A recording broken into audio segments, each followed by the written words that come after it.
Hello everybody and welcome to today's IEP Live Learn Lunch. We're really excited to be joined by Jane Hinken, who is the Managing Director of White Rose Training, who is going to be taking us through today the what, how, when and why of reflective practice. So with no further ado, I'm going to hand you over to Jane. Thank you, Jane.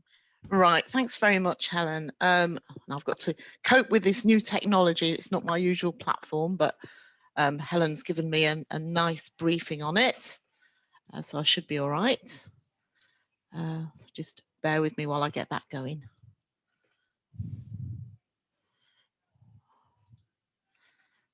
There we go. I think I've managed it, Helen. You have, we can see it. Good stuff.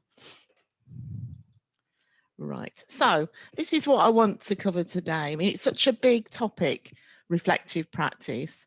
And I wanted, instead of just rambling on, I thought I'd try and split it up into, what we mean by reflective practice, how we can do it, when we should do it, and of course the big one, why bother? What is the point of it all? So starting off with, I really want to get a feel for whether you consider yourselves to be a reflective practitioner. So I wondered if you could just is it a poll we're doing for this one, Helen? I think it was.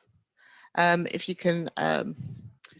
It is, and that should be coming up on everyone's screen now. I have had a message in the chat that Lucy hasn't got any sound. It's working fine here for me, Lucy. So what I'd recommend is either running an audio check, or if you leave the session and come back in, that usually fixes it. But everyone else should be able to see, and I can see people are answering that poll at the moment. So we've got about 71% of people, 78% of people have answered. And so far we're getting lots of yeses. 73% of answers are yes, and 27 are don't know. So they're not really sure if they are using reflective practice or not. All right. Well, it's quite interesting, that, isn't it? So many people saying yes straight away. That's good.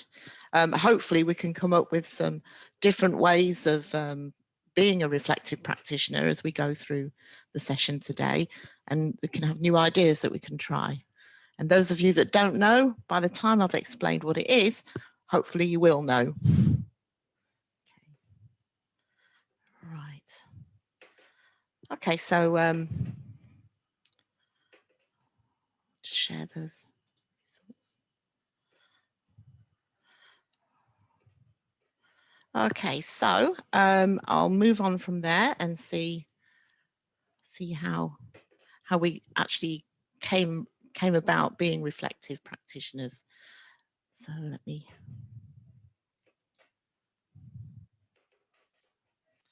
So I want to address sort of really what we mean by reflective practice. It's something that's bandied about quite a lot, and if anybody's done any sort of program of learning in recent years, I'm sure you've been asked to keep some sort of reflective log as part of that program. But I wanted to look at sort of where it all started from. And it's quite a long while ago, really.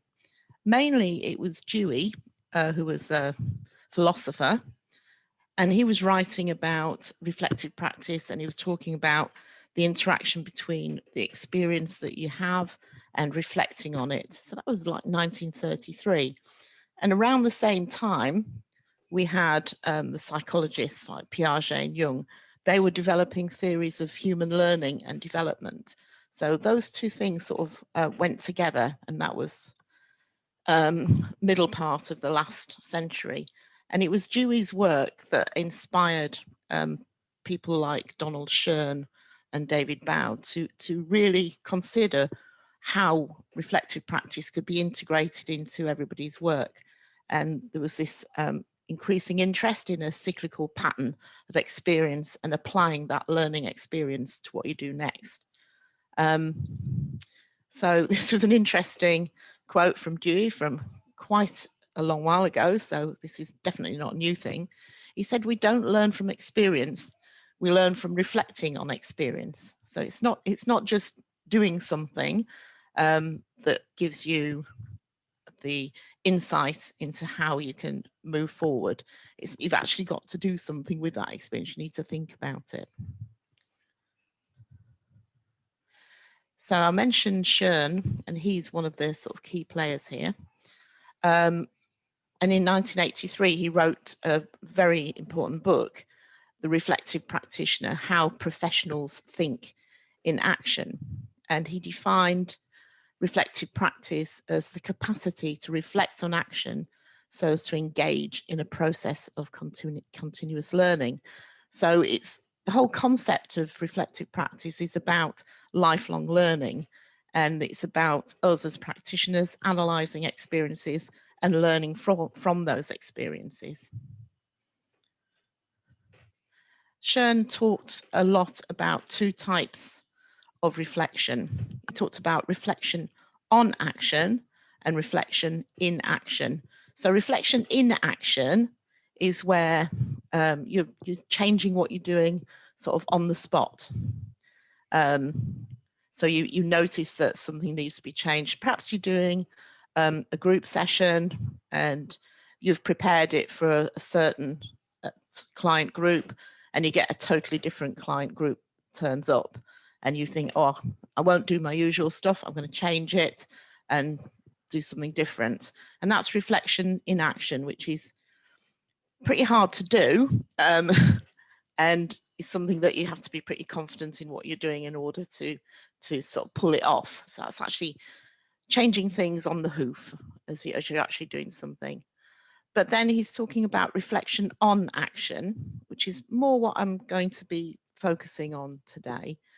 And that's a retrospective contemplation where you're looking back at something that's happened. You remember the incident or whatever it was you did. You talk about the feelings and thoughts that came to you as you did it.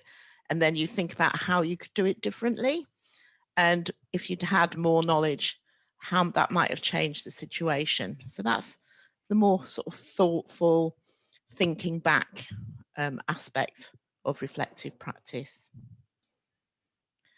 And you'll have seen this sort of circle, feedback loop, learning circle, development circle, cycle of change. It comes in all sorts of disciplines. You'll see it within management, you'll see it within learning and development, and it's also seen as part of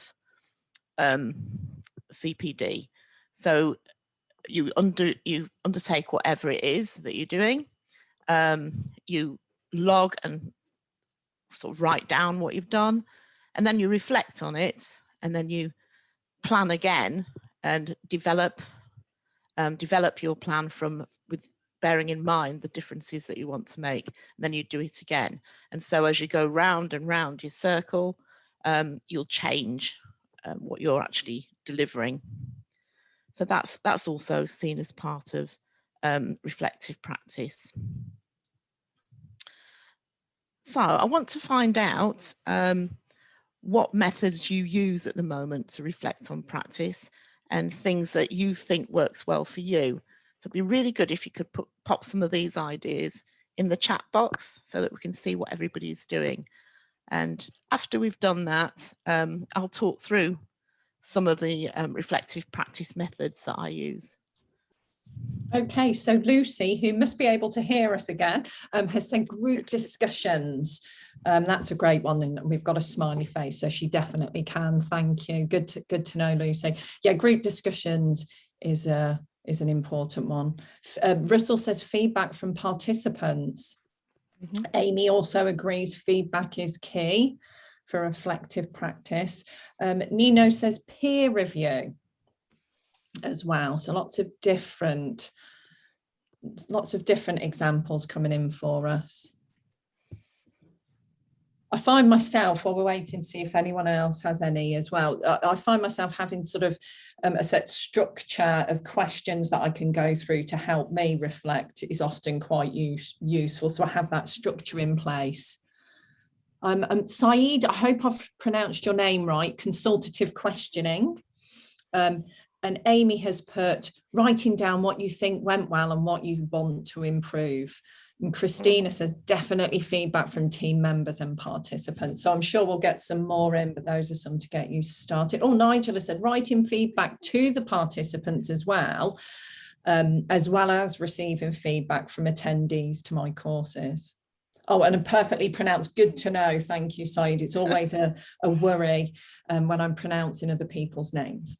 So back over to you, Jane. All right, thank you. Well, we had quite a selection of ideas there, didn't we? So I'll just go through some of the ones that I've used and use with my learners as well. I think also perhaps if there were any that people mentioned there that others want to try, jot that down as an idea that you can maybe give a go at as well. But here's some that I wanted to sort of discuss. So this is like a standard reflective practice tool that we use on all of our programs of learning, and it's just a very simple little Word document where you actually write down what you did or what happened, what the outcomes are from it, what did you learn, what the actions are that you're going to take from it, how are you going to use that experience, and what do I need to do about it. So all of our learners have this obviously in electronic form in their portfolios, but a lot of people just print it off and keep it in their diaries and jot things down as they go. And that's really useful for sort of picking up on key issues.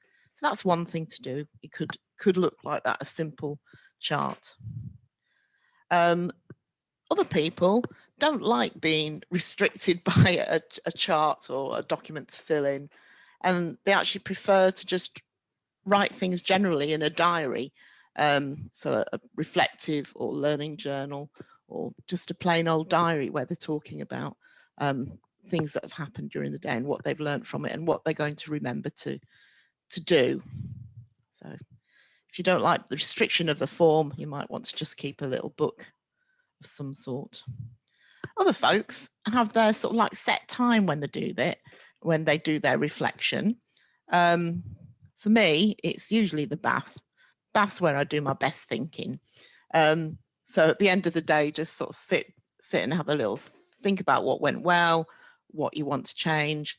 The only disadvantage with sort of having your thinking time in the bath or having your thinking time while you're walking the dog or driving home from work or whatever, the only disadvantage is that you can't easily sort of write it down, so you might forget it. But it's good to sort of sequester a little bit of time and keep that to yourself to think things through.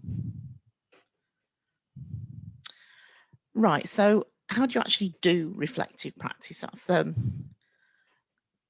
interesting question. You all said, well, most of you said that you are reflective practitioners and you've mentioned some of the things that you do. But here's some sort of ideas. One is to just annotate your work diary if you've still got a paper work diary. I did this for the first 20 years of my career as a careers advisor, and it was really quite effective because just a few notes when it's actually by the side of the event that you're talking about, it just triggers your memory and you can remember the whole thing just from a few little notes that you've put there. So I'm going to confess to a very stupid thing that I did in my first year as a careers advisor. I didn't realize that the receptionist in the careers office was going to book appointments on my duty afternoon. And I booked all my appointments up myself as well. So I ended up with 2 lots of appointments for the whole afternoon. And on my diary, I'd literally written at the side of it that in future I should check with God, which was the general office diary, and that also I should ask for help because I was an absolute frazzle at the end of the afternoon trying to deal with all the clients that I'd got in. And I thought I was covering up and I thought I was coping really well, but everybody knew what I'd done. So they were all laughing at me. And at the end of it, they said, you should have just said you've got it wrong. And we could have taken some of your appointments off you. So I learned that one the hard way. And the second one was a couple of months later. I was definitely quite green in those days. I'd gone to meet a group. It was a project working at a local college for special educational needs clients.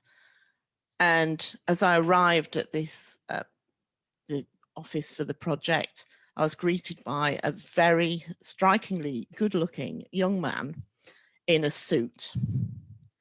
And I actually assumed he was the lecturer that I was meeting, and he wasn't. He was one of the clients. So that pulled me up as well, that I was judging him by how well presented he was.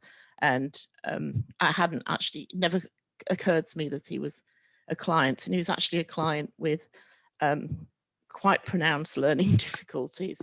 And there was a lot of confusion while I worked out what I was doing. So my lesson to myself on that one was just don't assume, and yeah, check yourself really, Jane. I think I was telling myself there. But that was a simple way of both reminding yourself of what you've done and also getting your key points. And as I said, I looked at those diaries 20 years later, because I kept them all for those first 20 years. And I remembered immediately what the circumstances were. So that's an easy way of being reflective, very straightforward. And then back to the learning log. This is an entry that I did recently. I still keep a learning log. So I had a meeting with a Prevent advisor, and he showed us lots of the statistics and the data. And I, at that point, realized that there'd been quite a shift in Prevent activity. But it's okay to be just aware of that change, but I needed to do something about it. I had to arrange to cascade that to the team, and I had to look for some better Prevent training for staff and students that I could share that reflected this change. So that's a direct example of me keeping a learning log. So I want to sort of ask you again to try and identify any significant events that you've attended recently, or activities or things that have happened. So using that learning log approach, if you can write again in the chat at least one thing that's made a real impression on you as a practitioner in the last year, and what you got from that, really. Okay. If we can do that in the chat, that would be great. Thank you. Excellent. So we'll just give everyone a moment to put their thoughts into chat, and I'm sure we'll get some good examples of that. Interestingly, I'm reflecting. I'm doing a lot of reflective practice, slightly different this week. We had our digital technology conference last week, as you know, Jane, and as some of the people on the session today will hopefully have attended. Lots of reflection to do this week on what went well and what we can do different next time, and what we can do to improve it as an experience for attendees, as well as an experience for a producer and an organizer. So just waiting to see some examples come in.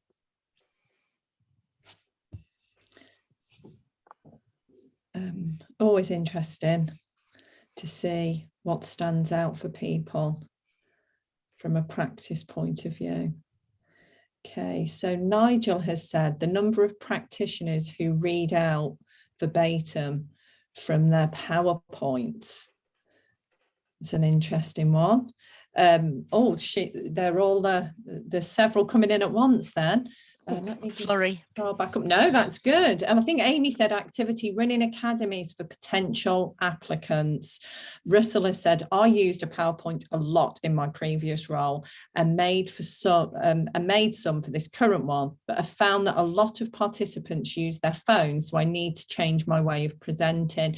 That's an interesting one, Russell. The one that I was talking about at the Digital Technology Conference and on a previous Live Learn Lunch is around when we're designing content content, and Jane, I'm sure you find this, when we're designing content, making sure it's friendly, it's user friendly, with the knowledge that we know now lots of people access these platforms via devices, not just laptops. So making sure that they are mobile or smartphone or appliance friendly, really, really important. And Nino, moving from digital to face-to-face has made me reflect on the best way to re-engage with customers and build the rapport from behind the screen.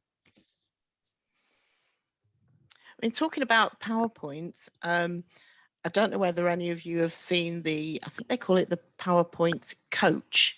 So after you've written your PowerPoint, you can rehearse it, and it analyzes all sorts of things like, are you just reading verbatim off your slide?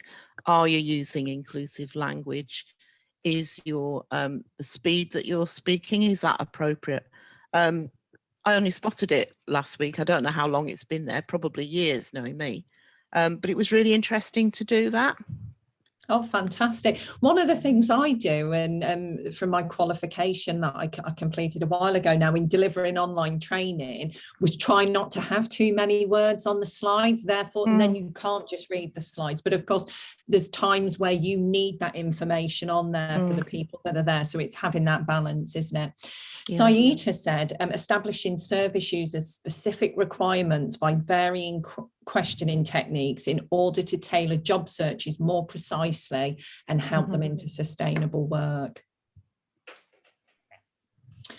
Tim has said, working with participants virtually and understanding how some have little knowledge in technology and adjusting my sessions and supporting their needs. Nigel says, images are very good for visual learners. However, the small screen does make this difficult when trying to deliver content. So face-to-face is much easier. Yeah, I agree, Nigel, and I'm sure Jane will too. I think for me, which is why images work well, because the images are a good prompt for myself as well to deliver the information they need. And remembering that they won't be able to read text necessarily if they're using a small phone as their screen. So that's everything we've had in at this moment, Jane. Okay, I'll carry on. Thank you all very much. There's some interesting things that have come up. I think for me, keeping some sort of reflective diary or a learning log is a way of simply seeing the wood for the trees, because sometimes we're asked to do lists of CPD activities, and that's what it is. It's sort of like a long list or a tick box, and we're not actually thinking about what is the most important thing for us or what we're taking from it. So I always think it's more important to reflect on events rather than simply write a whole long list of them, because it helps you weed out the important ones. It helps you see the wood for the trees, I reckon.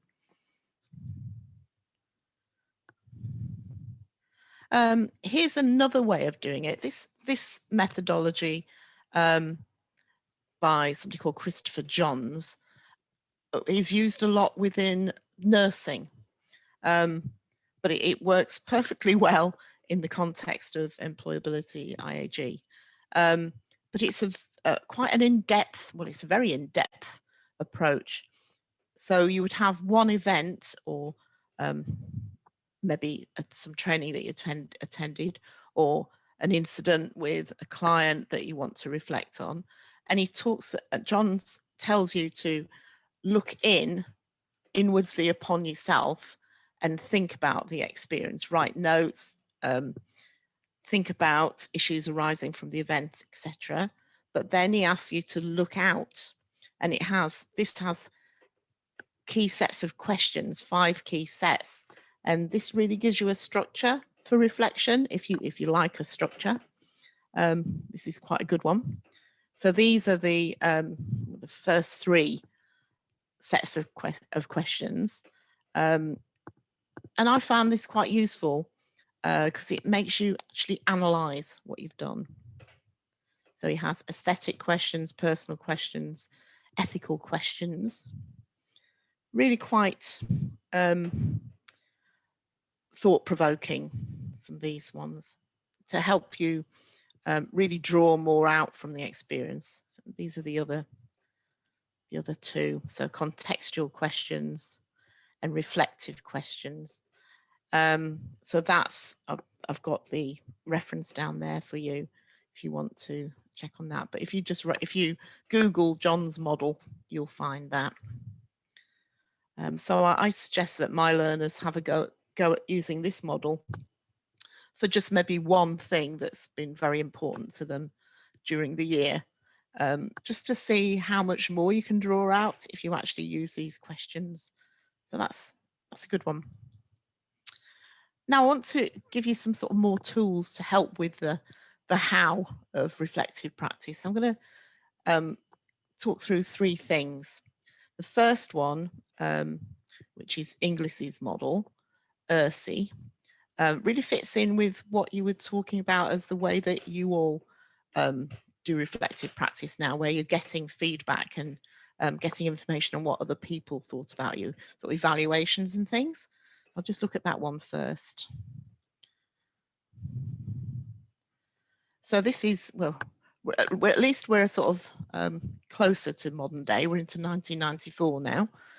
So he says that you need to know yourself really well in order to work out where you should put your energy in, so that it's focused and it's making sure that you're getting a solid foundation in order to develop yourself further.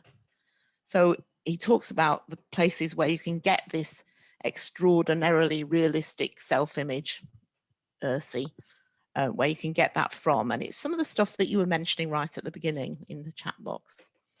So you can get it from things like work.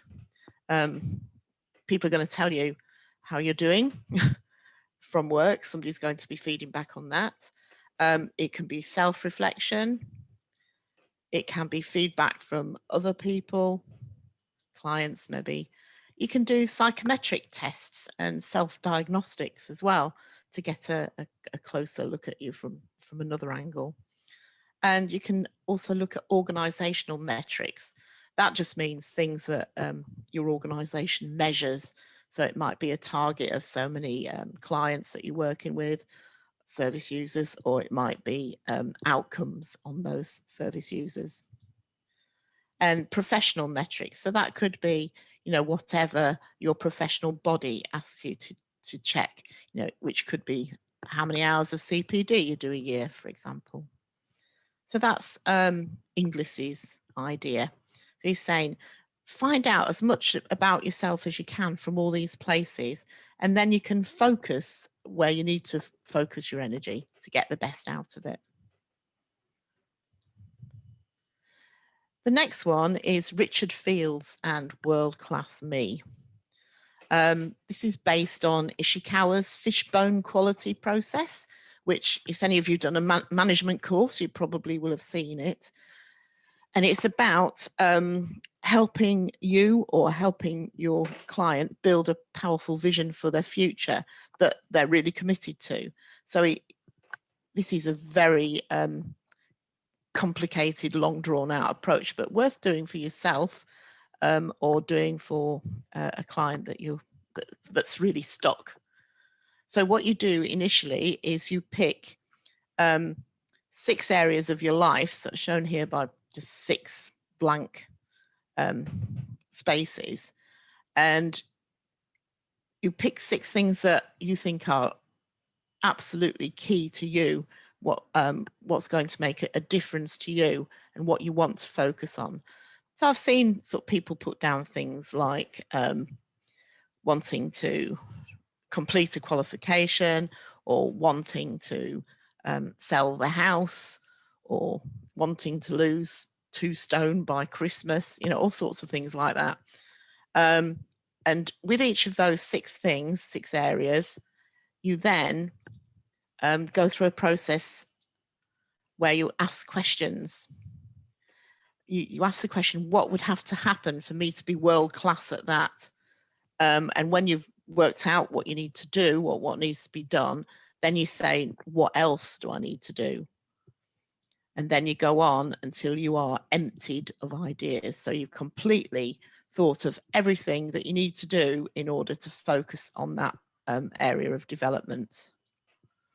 And then when you've got to the world-class point, when you think, oh yes, I've done all of that and I've achieved it, you then, as Field says, you attempt to manifest your aspirations by saying, now I'm world-class, what else do I want to add? So that might be that you want to get fit to run a marathon next year, or you might want to buy a house that you can do up, and you're going to do it all up within 2 years, or whatever it is that you're focusing on. So it is very aspirational, and it's very good for very complex action planning. It does take quite a time. A simpler model, this one's sort of really like a litmus test for whether the goals you've set yourself are going to be effective. So Hawkins, this was in 1999, says that we can get goals that really get the best out of us if those goals broaden us, sort of help us move into new areas, if those goals are things that we're going to enjoy, if those goals are going to stretch us, and if those goals are going to make us think, they challenge our understanding. So he says, if you sort of check all of your goals that you're setting yourself, so if you're doing this on New Year's Eve, have a look at the resolutions that you've given yourself and just decide, is that going to broaden me? Am I going to enjoy it? Is it going to stretch me? Is it going to make me think? And those are the goals that are going to get the best out of you. So that's quite a nice, easy one. Right, when should we be reflective? All sorts of answers for this one. And I don't think that one size fits all. Some people are reflective by nature, others sort of like give it a cursory glance, and you need to sort of pick what's best for you. I really think your best bet is to have a pick and mix attitude to it. Maybe keep a diary, maybe just keep a log of events, maybe have a formal learning log associated with a program of study, appraisal time, personal development plan, that sort of thing, which is probably part of your cycle at work. Maybe occasionally do an in-depth reflection like the Johns model, or maybe something that's more holistic, something like World-Class Me or BEST that we just looked at. Right, okay, so why bother? I think there's lots of reasons to bother. I think it gives us a focus for our work, and perhaps broader than that, if you think of work-life balance, maybe a focus for what we're doing generally. I think it embeds your learning, and we're looking at mindful approaches generally, aren't we? That's something that's key at the moment. So it gives you a mindful approach to your work if you are reflective about your practice. I think it helps you see the big picture. You know, do you want to do something different? Do you want to do something extra? Do you want to do something new? And all of those things, you're going to, you know, your ideas and thoughts are going to simmer down as you are a reflective practitioner, and you may be going to make decisions that are based on sort of sound reflection. I personally feel that reflective practice is that 5 minutes piece that we all want. It's the 5 minutes that gets your head straight and stops your brain from exploding. I think we all feel that, you know, if you're in the office and things are getting a bit stressful, you might go for a coffee or go for a glass of water around the water cooler, whatever it is you do. But sometimes we need that bit of peace, and reflective practice is that bit of peace that we should really be holding on to. And then, you know, when you come in from work, well, those of us that are actually getting out to go to work at the moment, when you come in from work and everybody's clamoring for attention, you're trying to get the dinner on, the dog wants you, whatever it happens, the kids are there, want to help with the homework. Everybody's after attention, everybody's wanting a piece of you. That feeling that you have then when you say, oh, right, I just need 5 minutes, just give me 5 minutes and I'll do it. That's what reflective practice is. It's that 5 minutes piece. So I really do think it's something that we should be trying to do. So has anybody decided from what I've talked about that they're going to try a new technique for reflective practice, or are you going to reinvigorate something that you used to do? I think we're going to do this in the chat box again. So if you're going to try something, or you're going to go back to doing something that you've done before, would you mind popping that in the chat box now? That'd be great. Excellent. So while we're giving everyone an opportunity to pop that in the chat, I can see people sharing some comments. But earlier on when we were looking at, I think it was John's model, Amy said this would be a fantastic way of helping others introduce others to reflection. So yeah, I'm guessing Amy's going to say John's model. So let's see what other people come. We don't want to put words in other people's mouths, so yes, we won't do that. We've got Nigel has said good reflection enables you to turn off before the task becomes overwhelming. Yeah. Yeah, and that focus of every waking moment. Yeah, definitely, definitely. And it can be like that, especially when we've got large tasks. It can feel overwhelming. Russell has put group reflection is good for sharing ideas and thoughts. And I always think with group reflection, it's always nice to hear that other people sort of feel the same way you do, or and share their ideas and welcome you to, you know, make the most of them or use them. I find that with other trainers as well. I often sit there when I'm being trained myself, I'll think, oh, I'm going to borrow that. I'm going to use that. That was fantastic when you hear the way people position content or learning. Saeed says, asking others about the way they do things and why. That's a good one and really interesting. Yeah. I like the idea of saying, why do you position it that way? Why do you take that approach? So you really get that 360 understanding of the approach that they're taking.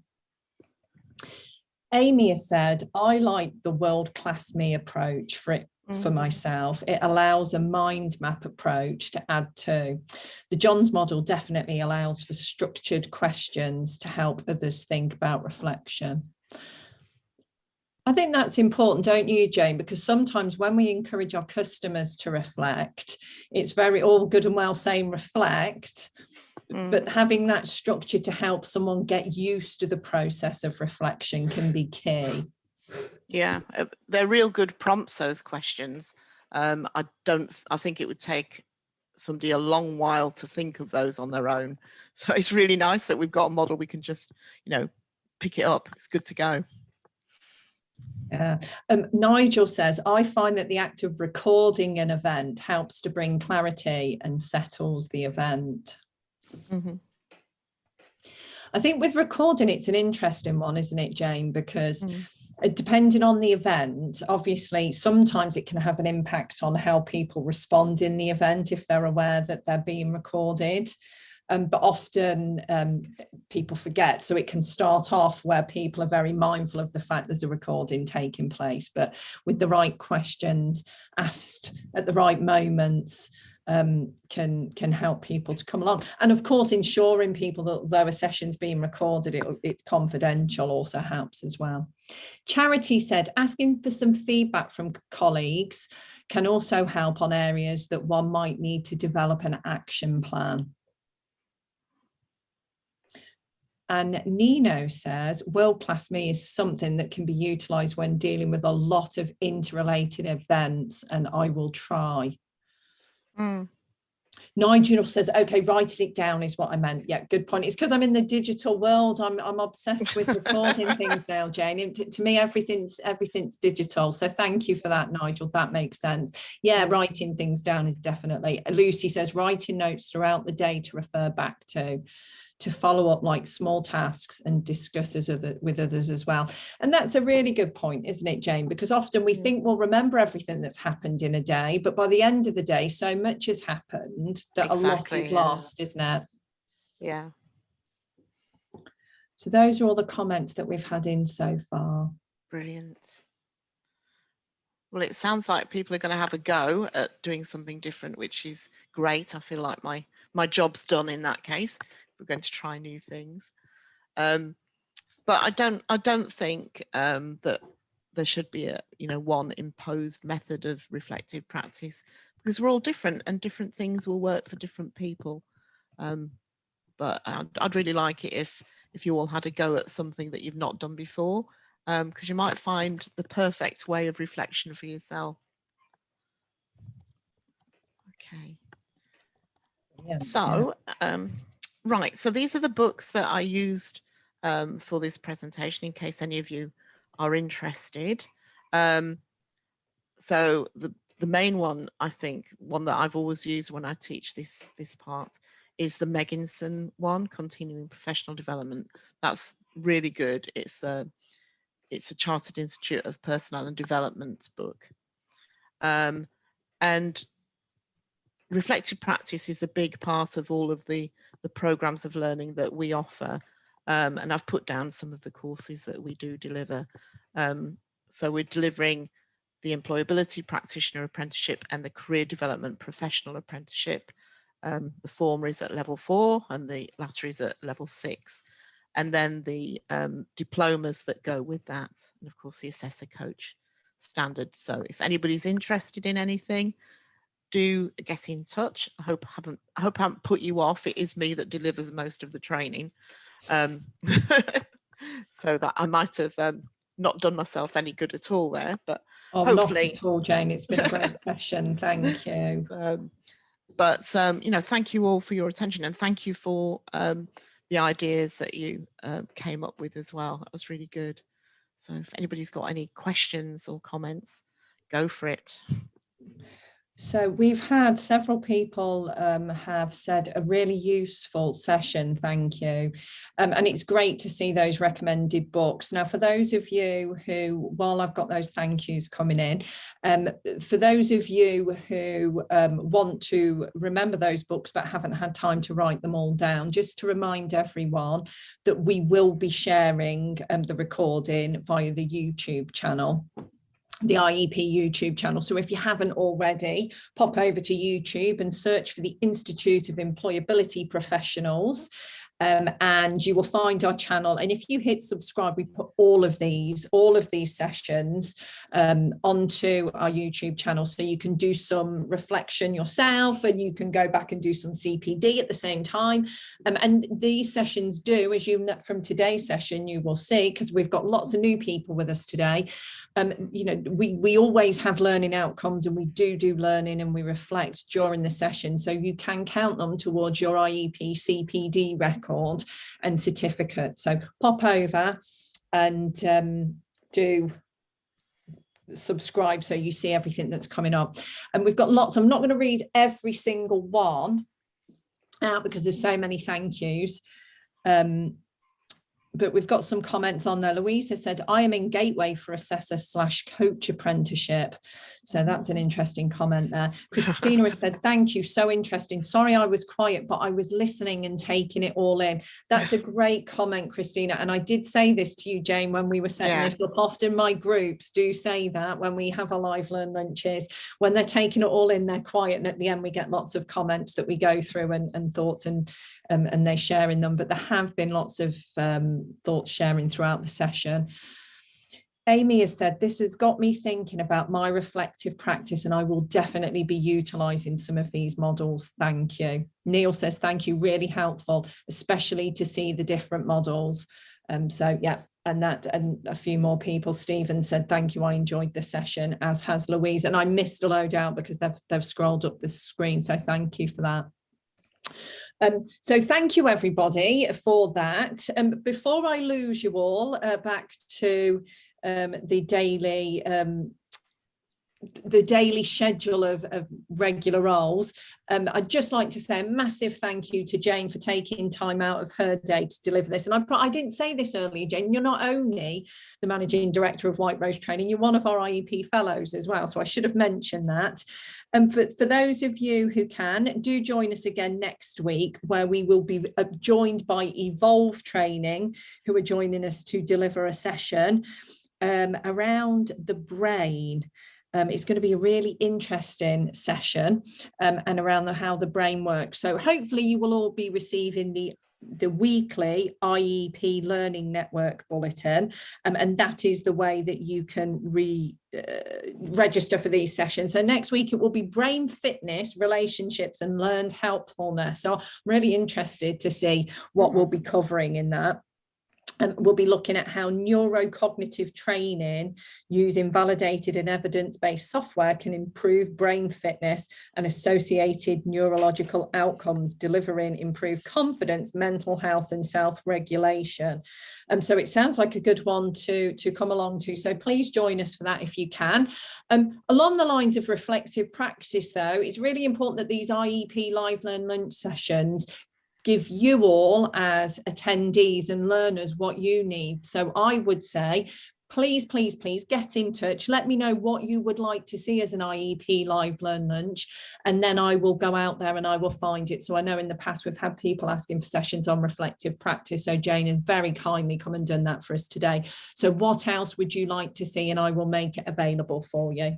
So thank you all for attending. Thank you, Jane, for an engaging and interesting session. And I look forward to seeing you all at a future event. Thank you. Thank you for having me. Oh, thanks, Jane.